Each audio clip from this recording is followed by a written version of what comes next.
ॐ श्रुति स्मृति पुराणानाम् आलयं करुणालयं नमामि भगवत्पादं शंकरं लोकशंकरं शंकरं शंकराचार्यं केशवं बादरायणं सूत्रभाष्यकृतौ वन्दे भगवन्तौ पुनः पुनः ईश्वरो गुरुरात्मेति मूर्तिभेदविभागिने व्योमवत् व्याप्तदेहाय दक्षिणामूर्तये नमः। सदाशिवसमारम्भां शङ्कराचार्यमध्यमाम् अस्मदाचार्यपर्यन्तां वन्दे गुरुपरम्पराम्। ॐ सहना भवतु सहनौ भुनक्तु सह वीर्यं करवावहै तेजस्विनावधीतमस्तु मा विद्विषावहै। ॐ शान्ति शान्ति शान्तिः। ॐ पार्थाय प्रतिबोधितां भगवता नारायणेन स्वयं व्यासेन ग्रथितां पुराणमुनिना मध्ये महाभारतम् अद्वैतामृतवर्षिणीं भगवतीम् अष्टादशाध्यायिनीम् अम्ब त्वामनुसन्दधामि भगवद्गीते भवद्वेषिणी।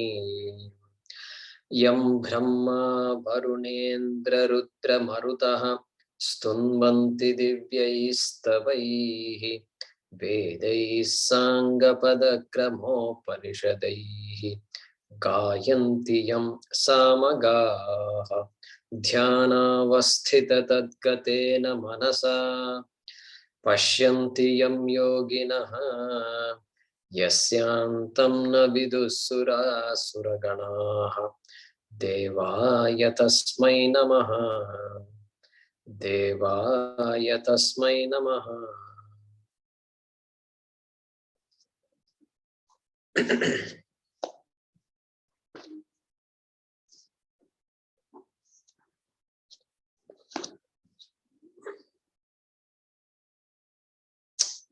Audible?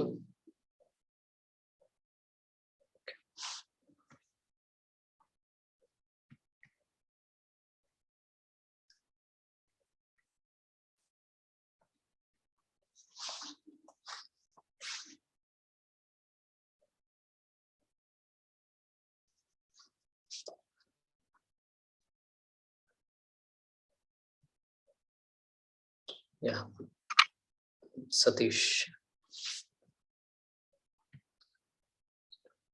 Yeah.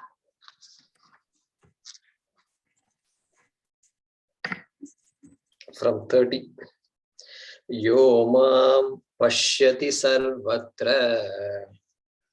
यो मां पश्यति सर्वत्र सर्वं च मयि पश्यति सर्वं च मयि पश्यति तस्याहं न प्रणश्यामि तस्याहं न प्रणश्यामि स च मे न प्रणश्यति स च मे न प्रणश्यति सर्वभूतस्थितं यो मां सर्वभूतस्थितं यो मां भजत्येकत्वमास्थितः भजत्येकत्वमास्थितः सर्वथा वर्तमानोऽपि सर्वथा वर्तमानोऽपि स योगी मयि वर्तते स योगी मयि वर्तते आत्मौपम्येन सर्वत्र आत्मौपम्येन सर्वत्र समं पश्यति योऽर्जुन समं पश्यति योऽर्जुन Sukham va yadi va dukkham. Sukham va yadi va dukkham. Sayogi paramo mataha. Sayogi paramo mataha. Arjuna uvacha. Arjuna uvacha. Yoyam yogastvaya proktaha. Yoyam yogastvaya proktaha. Samyena madhusudana.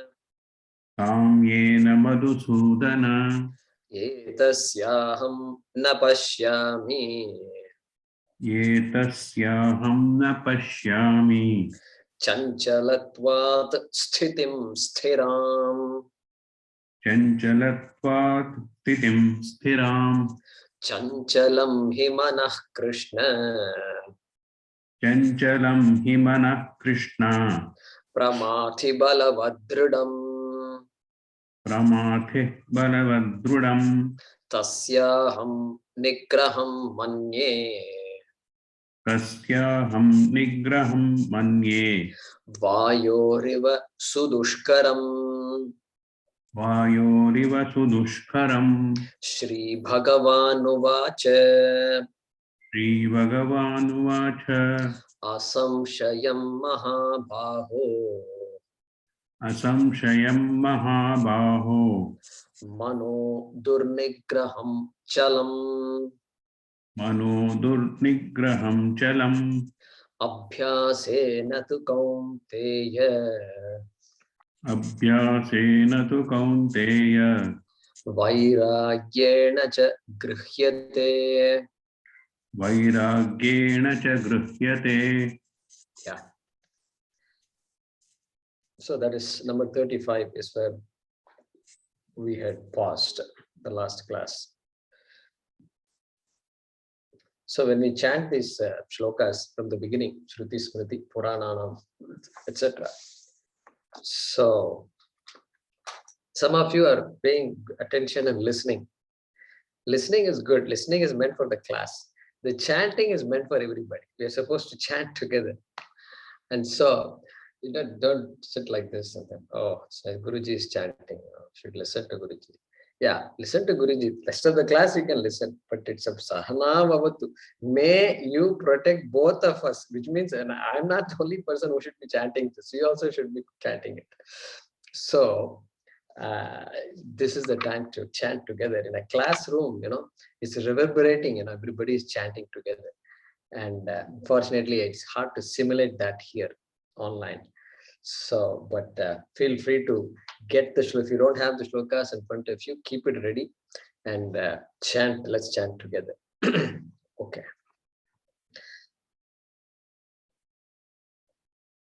So we saw that in shloka number 33, 32, it looked as though Krishna had finished the chapter of Dhyana Yoga. So, and Dhyanam was talked about, the purpose of Dhyanam was talked about, it's over. And so Arjuna probably sensed a pause there. And then 33 and 34, he says, this for to do Dhyanam, he knows very well that the mind has to be calm, relatively calm. Not absolutely calm, relatively calm, at least for half an hour, 45 minutes, 1 hour, 15 minutes, whatever. One has to be able to sit with oneself. That's when we are really facing ourselves, aren't we? Once you start doing Dhyanam, that's when you realize, oh my God, I've been doing all kinds of big things in this life, big projects, $1 million projects, this, that, highway constructed, this, that. Finally, sit down and for a few minutes, can't sit down. And so unable to face myself, my mind, I can't deal with, that's how it becomes often. So that is a problem Arjuna mentioned here. And Sri Bhagavan, Sri Krishna, 35, very nicely said, yes, you are right, your observation is correct. And that is how the mind is. That is how the mind is. But he doesn't stop with that. He says, no, you can get better. And by this Vairagya and Abhyasa, he uses two words there. Abhyasena tu kaunteya, Vairagyena cha grihyate. He said that. So yeah, the mind is like that, but don't panic. There is a way to gradually coax the mind to a point where the mind doesn't run away like that. And it can be with you. You can really say, yeah, I'm fine now. And I'm in one piece. And when the mind goes around all over, I am not in one piece, really speaking, even though the body is right here. And so Krishna gives that validation. That validation was so important. We saw that last time. And so Arjuna shouldn't feel like he's alone. And no, everybody is in the same boat when it comes to this mind. Okay. So, abhyasa means literal meaning is practice. Practice. So in this case, practice of nididhyasanam, practice of dhyanam, doing meditation repeatedly on what was studied. And this meditation is an advanced meditation. So because it is after all the shastram has been properly understood, then the meditation is called nididhyasanam, which is the dhyana yoga, which is the topic of this chapter. Okay, so that abhyasa. And also Swami Paramarthanandaji adds a few more things. He says, we've all come together. And typically in an ashram, one goes to an ashram to study this shastra. And in order to go to, if somebody has entered the ashram all the way, that means most likely the person is already ready, because ashrams are not located in some, near the home. You have to go someplace. You got to go, go up the mountains. You got to do something. Forest, those days, it was hard to approach. And therefore, for somebody to leave everything and then go through all these things, take the trouble and go to the ashram, that means the person must already be saying, I'm ready for it. So I don't need to know. I have all the basics are all set. But these days, it's not like that. And ashram has become quite listening to Swamiji. Swamiji comes to the city, etc. So anybody has access to these kinds of things. And so they end up in a class like this. And then potentially we're all in different states of preparation. And so Swami Paramarthanandaji says, bring in dharma also. Abhyasa means practice. Practice of what? Of dharma also. Make sure I'm dotting the I's and crossing the T's. Okay, because that practice also I will have to do. I may be cutting corners. I may be used to cutting corners. I may appreciate the shastram, but I may be used to cutting corners. And it happens. This is a tough call. This is a tough call. And the other day we were going to meet. All our friends came, and I was supposed to show this COVID certificate. Twice 2 vaccinations. And I searched for the hard copy certificate at home. I couldn't find it. Then I thought I uploaded the PDF file somewhere, and then I looked for it. I couldn't find it. Just couldn't find it. And so the time had come to leave. So I just decided to take the taxi and go to Rukmaniji's place. And then this man is going to ask me for these 2 things. I don't know what I'm going to do. So I was looking in the phone, etc.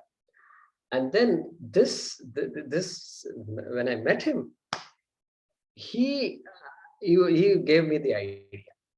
He said, look up your message, your phone, you will have received an SMS from the authorities, And then I said, wow, I looked it up. Immediately I found it. So potential conflict situation here. Okay. And what do you do? So these kinds of conflicts will be there. If a conflict like that is there, it means it's a good thing. That means we are committed to dharma, right? We can't keep lying somewhere and then talk about dharma and this and that in the other place. Morning you talk about dharma. Evening, by the time evening comes, you just bulldoze through everybody. Okay, this will not work. And so this viveka abhyasa.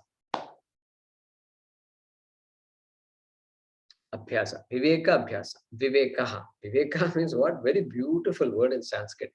Which dhatu in Sanskrit? Which, V-I-C.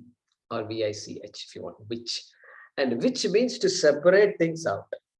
Separate things out.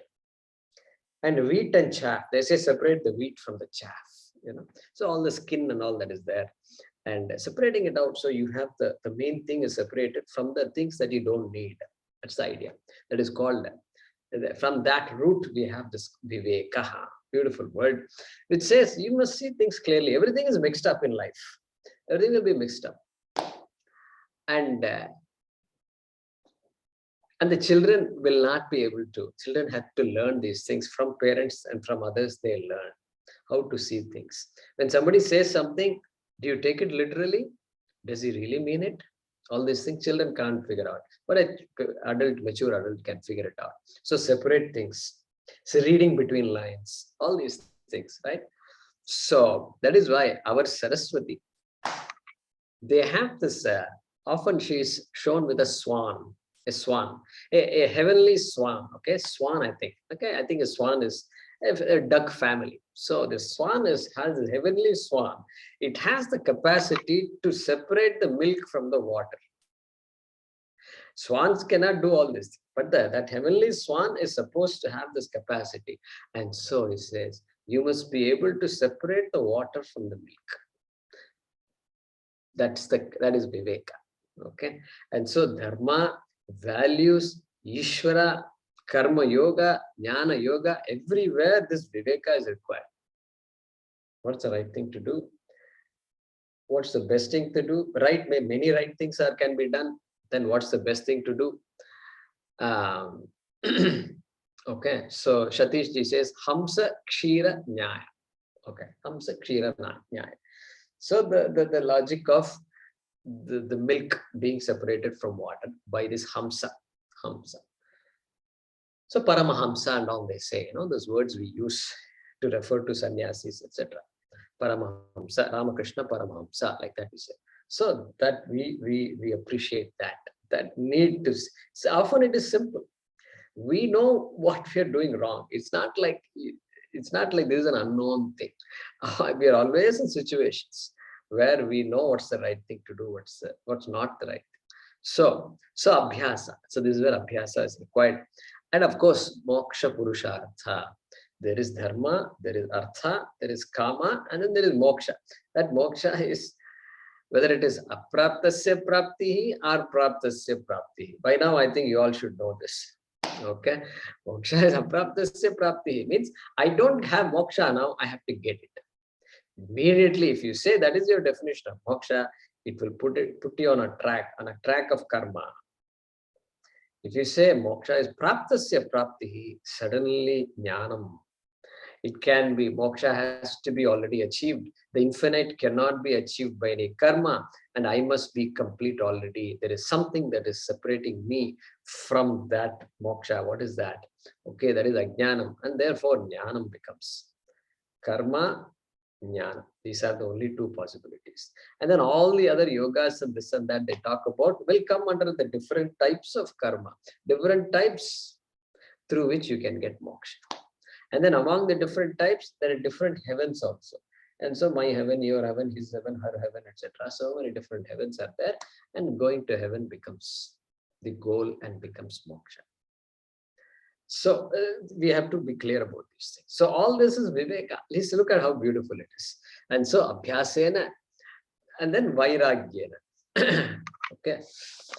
Swami Paramathanandaji says, you grow from being world dependent on the world to becoming dependent on God.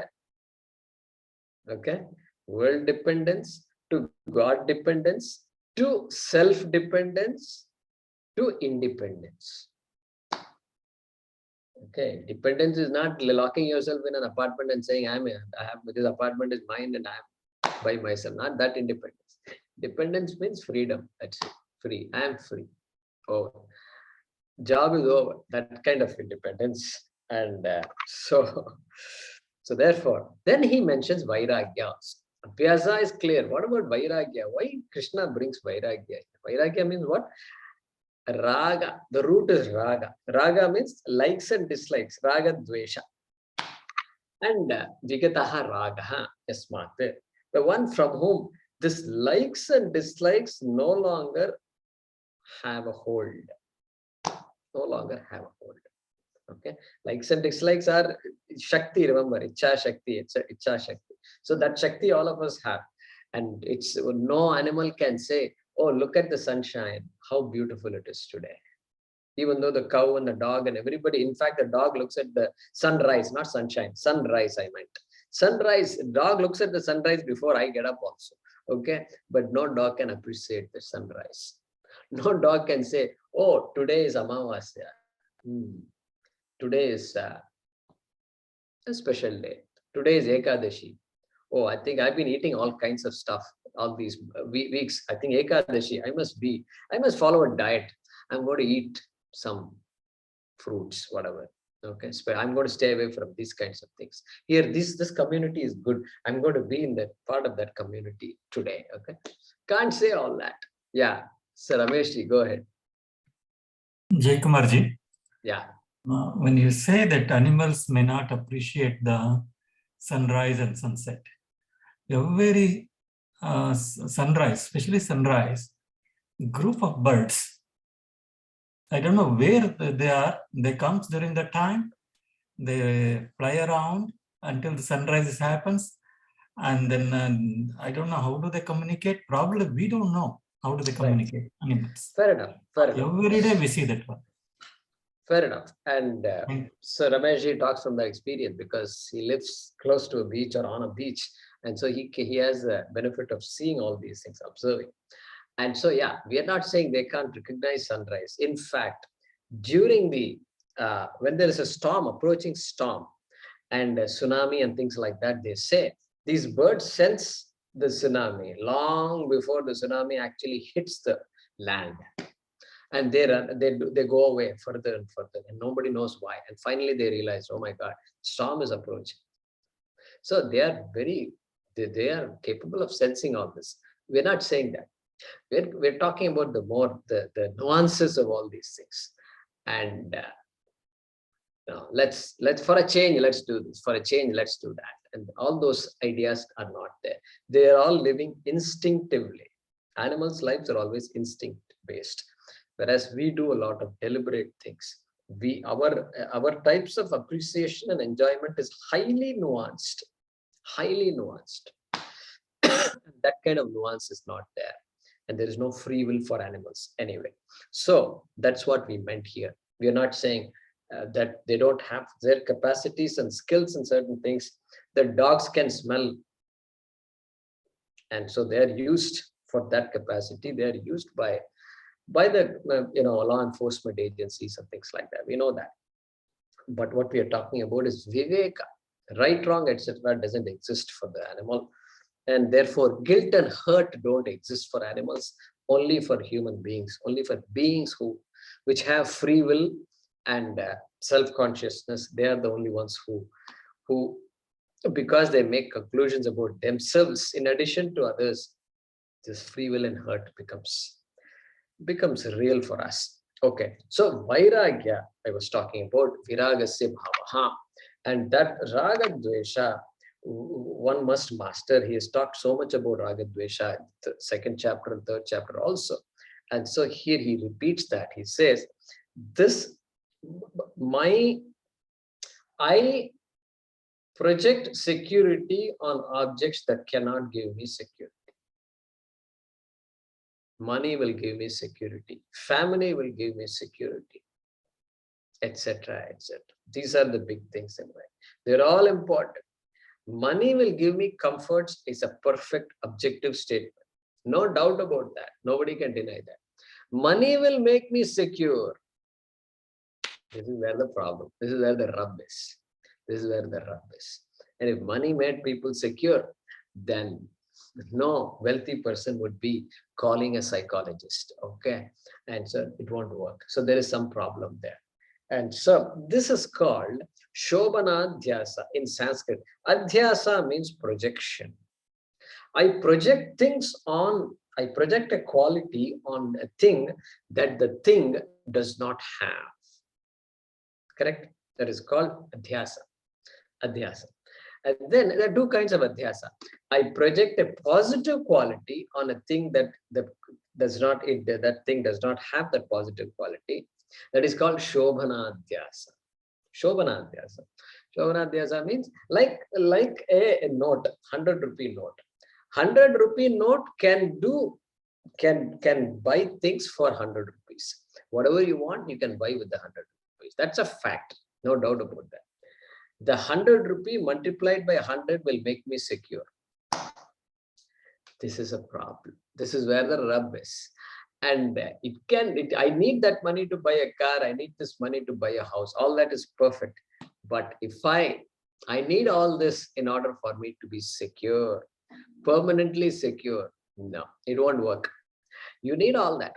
Food, shelter, clothing, all that is needed, no doubt. But these things are, these things are the cause for my security. It won't work. It won't work. That's what Krishna is saying. And so here he's repeating the word vairagya. Hey, recognize the limitations of things in this world. Dosha darshana. How does Tattva Bodhakara define vairagya?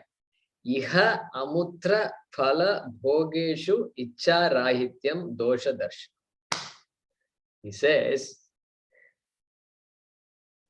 bhogeshu, all the things that you love in this world, you make a list of everything that my life depends on.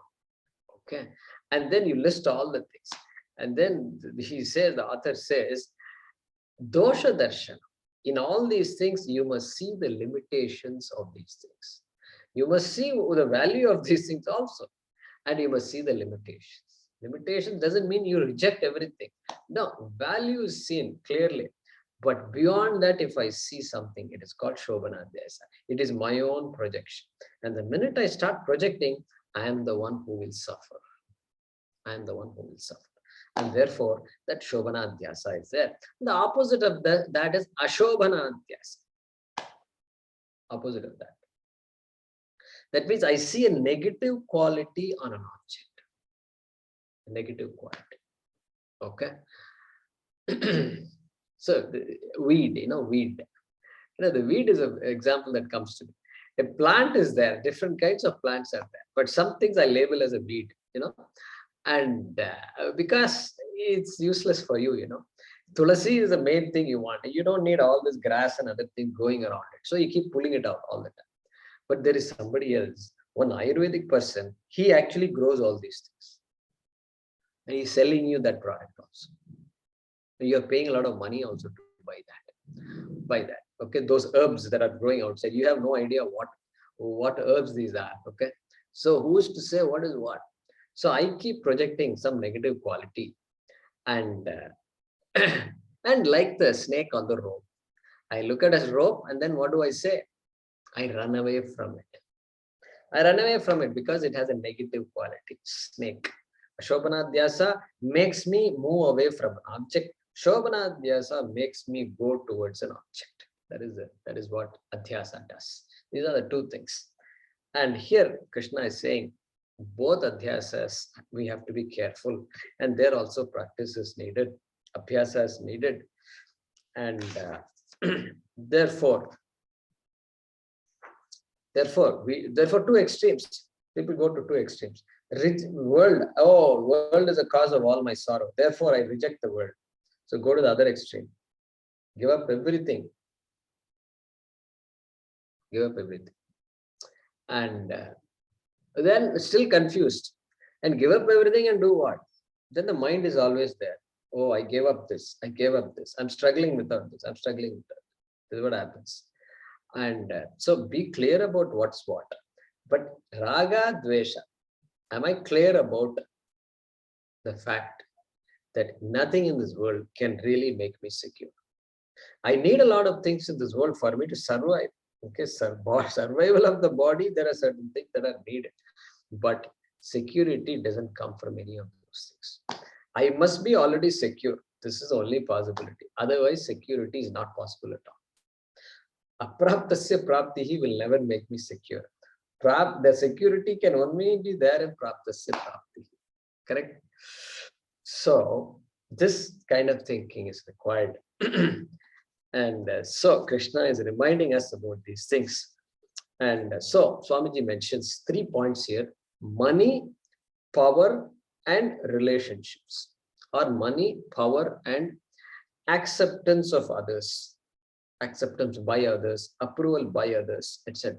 These are the 3 main things which we have to pay attention to constantly. That is why periodically we give dana. Whatever money we have, sometimes give it up. Give it. So it reminds us, no, I was not born with this money. I have it now. Give it. It'll come. The more you give, the more you will get.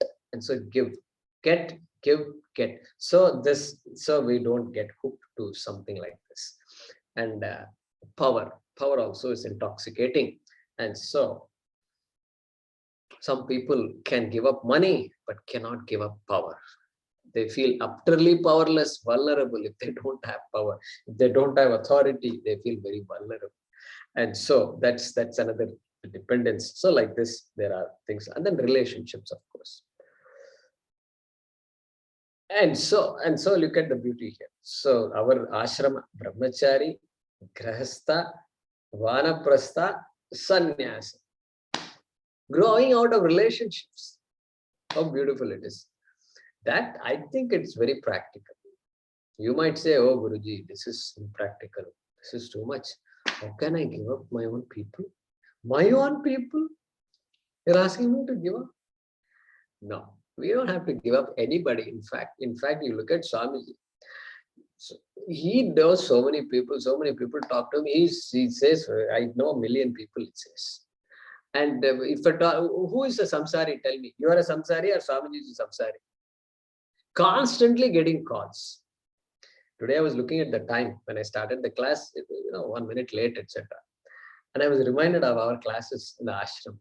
And Swamiji would mostly come on time. But then sometimes 5 minutes late, sometimes 10 minutes late, sometimes half an hour late. And what happens?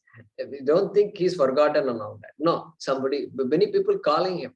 And sometimes, very, seeking Swamiji's help, personal calls, etc. And we've seen this. And so he's trying to come out of that. And he doesn't say, no, I have a class, I'll call you. So it depends on who it is and what, when, etc. So tell me, who is a samsari? Who has more relationships? You are us or Swamiji, So they have a lot of relationships. But relationships, are they binding or not binding? That depends on us. Okay. Therefore, this idea of success, we teach this to children all the time. Success. Think about success. What's your idea of success? What's your idea of success? And then they must be given all these possibilities. They must be given the possibilities. So as they grow up in life and as they lead a family, they always have in mind this financial success, etc., means only so much. It can take you only this far. And that idea, if they have, then they get rooted in this vision. And so once that vairagya is there, then all these superimpositions will fall away gradually. Nothing can attract you. Beyond a point, nothing can attract you. We love everything, we appreciate everything, but we are not going to become victims of anything, correct? So that's the idea here. And so that dosha darshanam was talked about. Dosha darshanam means what? Seeing the limitations of anything in this world. An object is anityam. An object is temporary. What is born has to die. Jatasya hi dhruvam mrityuhu. Dhruvam mritya. Dhruvam janma mritasya. We saw that in the 2nd chapter. And so anything that is born has to die. Even an inanimate thing, even a stone. A stone is also constantly changing. After 1 million years, it won't exist. Okay, so it seems like it has a long life, but we can have a long life, but it's long. It is not permanent. It's not eternal. Okay, so that is the reminder Krishna is giving here to Arjuna. And let's see.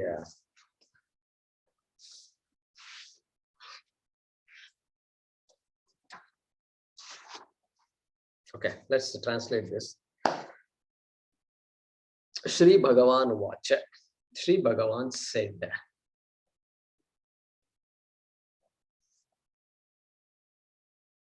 no doubt, comma, Arjuna, no doubt, Arjuna, the mighty armed. The word Arjuna you can put in parenthesis because that word does not appear in the shloka itself. No doubt, Arjuna, the mighty armed, exclamation mark. The mind is agitated and difficult to master. The mind is agitated and difficult to master, full stop.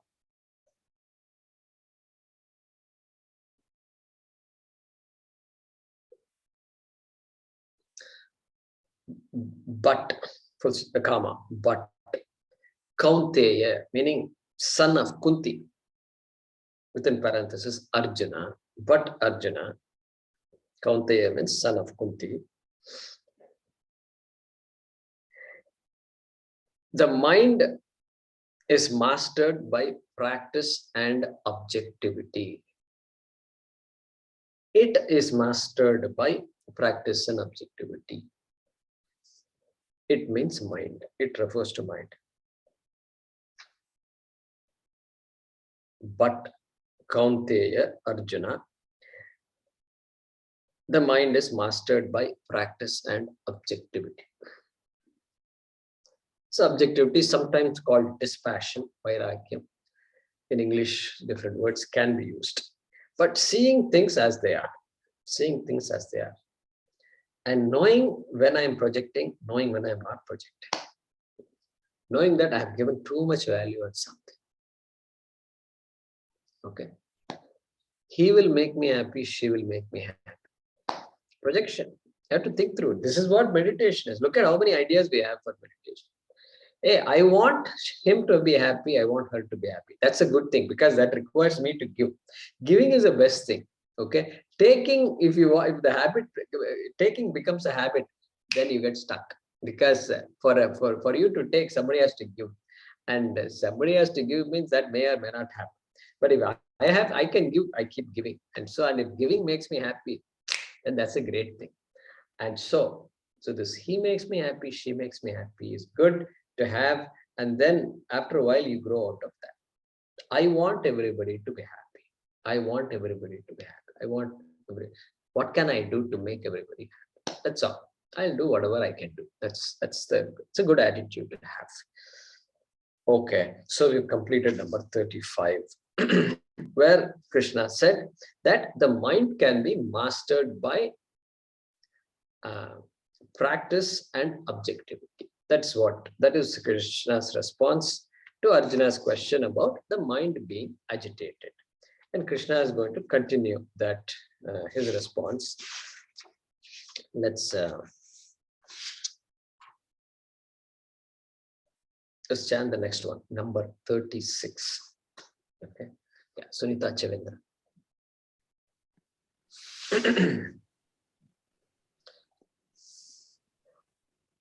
Asamyatatmana yogaha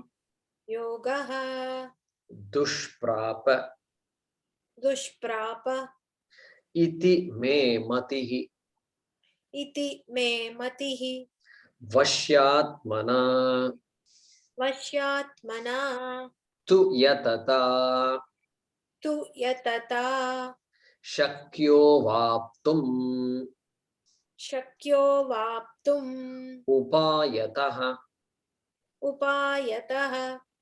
asamyatatmana yogaha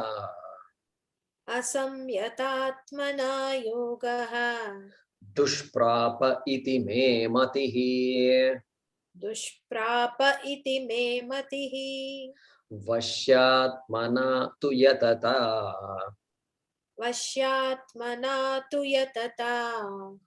shakyo vaptumupayatah.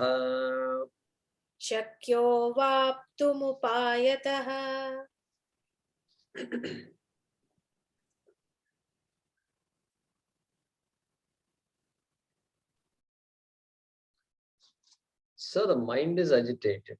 The mind is not as calm as I would like it to be. It does not seem to be available to me. And that is why this discussion is happening. Okay. To some extent, this discussion has nothing to do with Brahma Vidya. Brahma Vidya is over. Okay, right? Atma Vidya, Jiveshwara Aikyam, all that is over. This is now talking about some basics now. Okay, now the time to do Nidityasanam has come, and now I need to sit for a certain length of time and dwell over things. And so the mind is now, finally I'm dealing with the mind, right? Even listening to the Shastram, I'm not dealing with the mind because Shastram, Shravanam keeps happening. All I have to do is listen. And so listening is good because my free will is not being used. I have no choice but just to listen. And that's a good thing. Especially what's being told is inspiring, it's revealing, it's helpful, etc. Now, so here, because the mind is like that, I'm constantly doing something or the other with my mind. Okay, and if I know a little, then I'll start preaching also. Then I'll start giving advice to people, right? Because giving advice also is easy. That is also a way of escape. That's also a way of escape. Mind is chattering. Oh, he's giving a lot of good advice. Yeah. So advice should be given only when asked. Generally, advice should not be given just like that. Just because you know certain things doesn't mean you keep on talking about it. So pressure to talk. And even teachers should ask the question, am I talking because there's a lot of pressure in me. I have to teach, and I know all these things I must teach. Otherwise, my life is a waste. And so generally, mature people have no such problem. And so this pressure to talk and do this and that. So all that comes from this chattering mind. And so therefore, here, Krishna is implying that this now the ball is in your court, Arjuna. My job is over. Teaching is over. And Dhyanam also, I've told you, I can't keep going on and on and saying keep the legs crossed and then let the distance between this knee and that knee be this much. And I don't need to talk about all this. That you can figure out what's comfortable for you. You do your research and start your own research institutions and figure it out. But my job is over. Okay, that's all. And so here, look at what he says. Here, he is saying that by saying the person who has done this abhyasa and vairagya versus the person who has not done the abhyasa and vairagya. Those are two kinds of people he's talking about in this shloka. First line, asamyatatma. Okay, that is the first line. Who is an asamyatatma? Samyamaha. Samyama means one who has a mastery. Atma here means mind. One who has mastered oneself, one's mind. That person is a samyatatma. Okay, samyatatma. One who has done the abhyasa and vairagya that was talked about earlier. That person is a samyatatma. One who has not done that is called asamyatatma. Correct? Asamyatatma. So, asamyatatmana, by that person, yogaha dushprapaha. Okay, that yoga that I've been talking about, the dhyana yoga, or maybe karma yoga from the third chapter, or maybe Sankhya yoga from the second chapter, that yoga is dushprapaha, praptihi. Obtaining that yoga, gaining that, accomplishing that is difficult. Dushprapaha. Correct? Dushprapaha. Yoga dushprapaha. He says, okay, iti me matihi. Me matihi. My mati. That is my view. That is my vision. Arjuna, that's what he's saying. My vision. My opinion. Some people translate it as opinion. Okay, what is an opinion? What's an opinion? An opinion means you have something to say. You know something about a particular topic, but your what you know is incomplete. Obviously, that's why it becomes an opinion. If you know everything about that particular subject, now it doesn't become an opinion anymore. It becomes a statement of fact. This is what it is. Okay, this is what it is. Now, Krishna is Jagannatha, Jagadguru, this and that we say. And Jagadguru, we don't say Jagadguru offers an opinion. This is Krishna's opinion. We can't say. We can't say that. It's not right. All-knowing Krishna is talking. Therefore, my vision, this is a fact. This is the view that you must master. Okay, like that. Something that cannot be dismissed. Something that cannot be refuted. Okay, you can try hard, but you can't refute it. That's the idea here. That is mati. Okay, so this is my vision. The person who has not gained mastery over that mind, that person will find it difficult to assimilate everything that I've said. That is what he's saying here in the first line. Second line talks about what?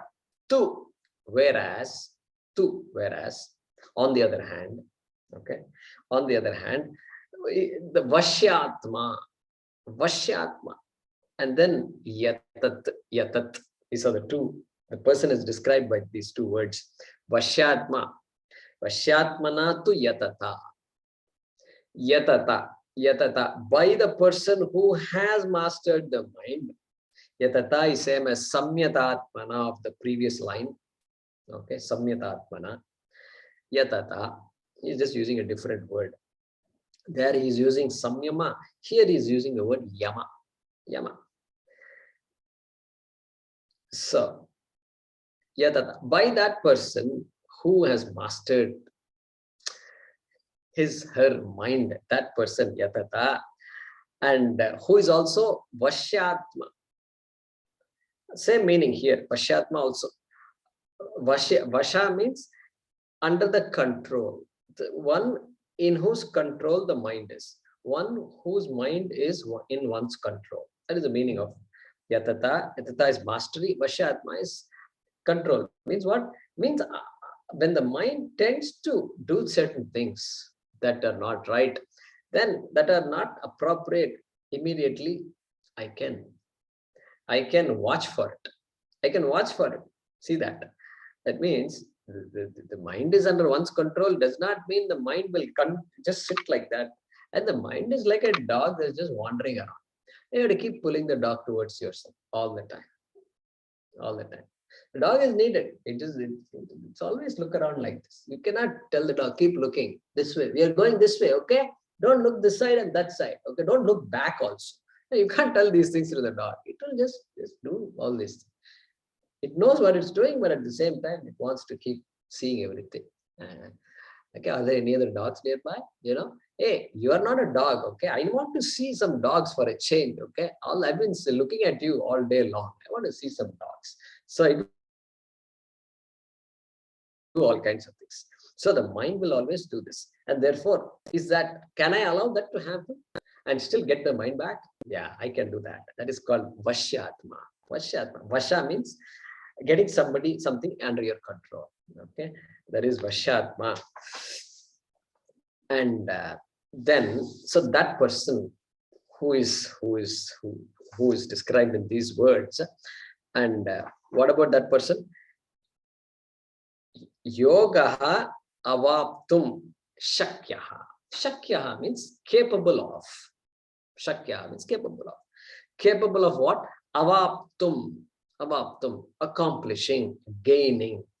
Gaining what? That yoga, the word yoga appears in the first line. Okay, that yoga, dhyana yoga or jnana yoga, every yoga that Krishna has ever talked about, that yoga finally, and that person is capable. That person who has mastery over the mind can get this vision is there available for that person. Okay, and then what? How? Upayataha. He adds a little clause there. Upayataha. Okay. Upayataha. Upaya means a means, a method, a solution, etc.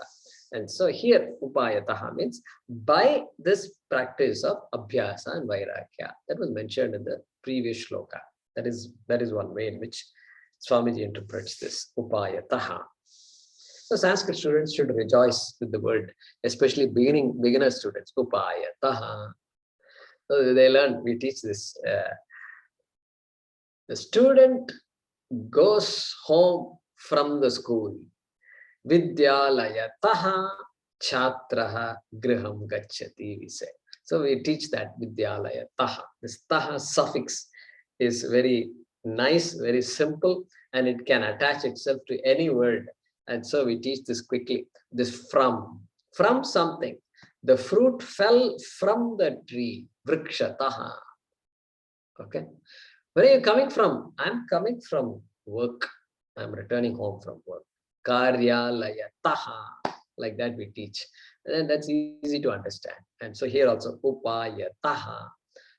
From. So from having done, once one does all the basics and the vairagya and the practice is there, then from by that, from also means by. And so by that, yogaha avaptum shakyaha. This yoga can be gained. Okay, that's what Krishna is saying here. And so he's still, now the ball is in your court. He's turned it over to Arjuna. I have told whatever there is to be told, but here my job, I can't do anything more. If you want me to talk about Atma, I can go on and on and on. And he's going to go on and on and on also. 7th chapter onwards, he's going to continue. Okay. And but this vairagya, abhyasa and all, okay, I've said everything. Now it's for you to practice. When this idea of karma and practice is there, there is only so much that can be said. And then after that, it's up to the person who is going to do it. And but talking about Vastu, talking about Brahma, that we need to hear constantly, again and again, because that's a new vision. That's an entirely different vision. And so that he can talk. But here, as far as Dhyanam is concerned, if you go back to this chapter, we are already in 30 so much, 37, 36. But he talked about Dhyanam, specifics of Dhyanam, only in a few shlokas, right? So even introduction, the Dhyanam is not there. He's building it up and then talked about Dhyanam a little bit. Then he quickly moves to result of Dhyanam and the Swarupa of Dhyanam. What is the meaning of Dhyanam, etc. And then he concludes. So that's all over. Dhyanam is over. Whereas if you look at Ashtanga Yoga and other texts, these things are very important. Dhyanam is 1/8 of Ashtanga Yoga, correct? 1/8. So if there is a big text, 1/8 of the text must be talking about Dhyanam. No. And so there they can talk because the techniques are very, very, very important. The methods, yama, niyama, the disciplines are very important. Here also it's important, but there the disciplines take a big role, very big role. And then moksha, okay, moksha is so samadhi. Samadhi is the ultimate there. And so that to get that samadhi, you have to have all these disciplines, and samadhi is equal to moksha. Apraptasya praptihi, correct? Not praptasya praptihi, apraptasya praptihi. Therefore, the disciplines are very important. And then one strives and strives and strives to get that samadhi, which is great also. See, Vedanta, beauty of Vedanta is we love everything. Because we are looking at everything, the clarity is there about jnana. And once the knowledge is there, then everything can be looked at for what it is. And so samadhi. So there, the techniques are very important. How you sit, how you keep your eyes up, any movement of the eyes, there is a big research on that. And then the mind, of course, the mind is an ocean, and so much is talked about it in Ashtanga Yoga. Correct? So understand the difference there. So here he says, as far as Dhyanam, I'm done. So if you want to learn to do Dhyanam, go talk to somebody and get your basics taken care of. But my job is over. Okay. And therefore, so Krishna talked about these two types of people and thereby highlighting the importance of of this mastery of one's mind. So let's translate the shloka based on Swamiji's translation. Yoga is difficult to gain. Literal translation. Yoga is difficult to gain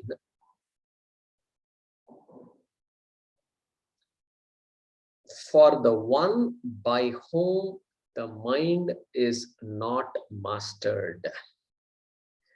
For the one by whom the mind is not mastered.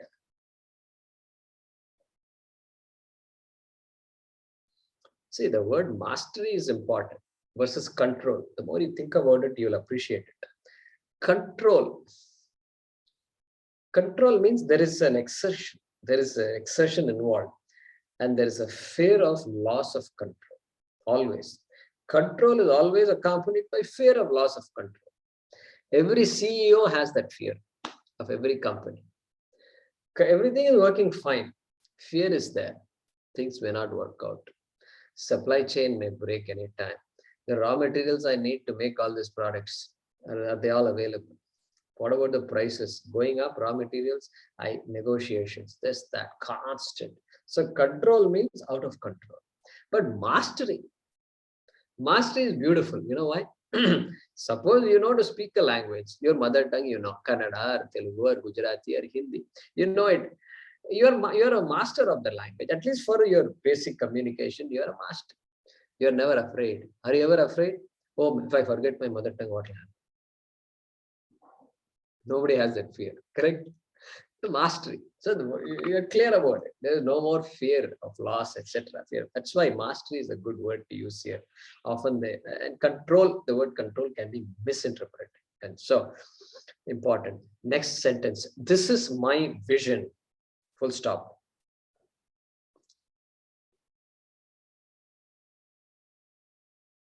Full stop. Whereas, comma, it can be gained by the one. It means within brackets, you can say yoga. Huh? Whereas it can be gained by the one whose mind is mastered, comma,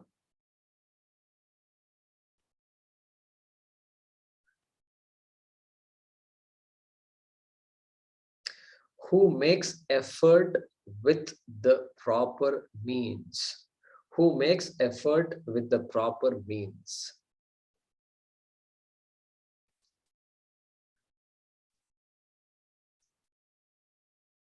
Yoga is difficult to gain for the one by whom the mind is not mastered. Full stop. This is my vision. Full stop. Whereas it can be gained by the one whose mind is mastered, comma, who makes effort with the proper means. Within brackets, that is Adhyaya and Vairagya from the previous one. That is practice and objectivity.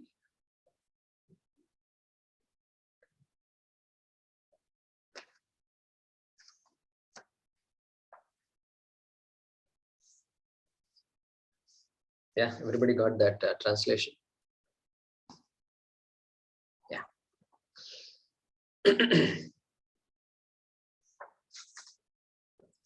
So after this, Arjuna is going to talk again and is going to present a problem, and we'll see what that problem is in the next class.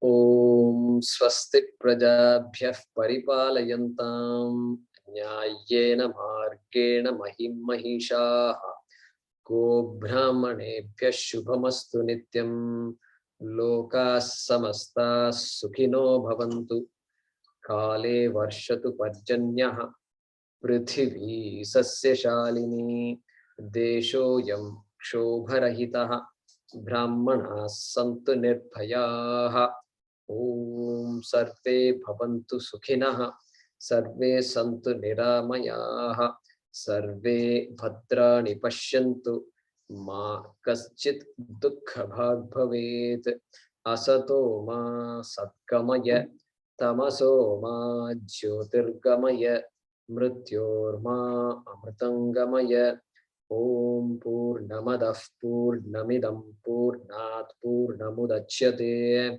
Purnasya Purnamadaya Purnameva Vashishyate. Om Shanti Shanti Shanti. Harihi Om. Shri Gurubhyo Namaha. Harihi Om.